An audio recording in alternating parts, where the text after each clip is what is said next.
My God, ano nangyari sa ating Shopee?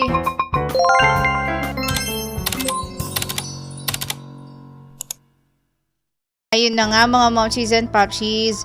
Hindi ko ma-open ang aking Shopee account dahil detected scam behavior daw. Sobrang kaba ko ng mga panahon na yan. So, dali-dali akong nag-open ng aking email. At nakalagay nga doon na your account has been restricted from login. Sa totoo lang, di ko alam paano or bakit na-restrict yung aking account. Sa email na to, pwede tayong mag-appeal or mag-request na activation as a seller or as a buyer. Sa part ko, as a seller. Dahil may shop ako sa Shopee. So, ayun, kinlik ko lang yung seller at lalabas yung account reactivation request as a seller.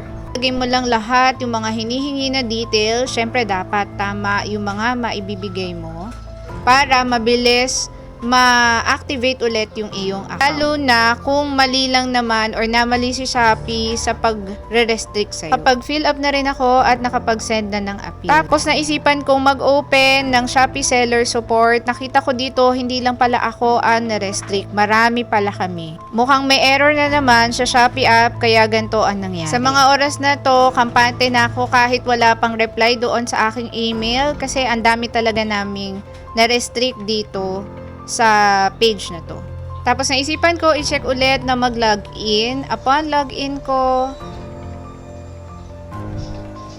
ayan, nag-open na siya. Kaso ang problem ko, naging 0 order siya. Marami pa akong pending orders dyan. So, abangan pa natin update ni Shopee.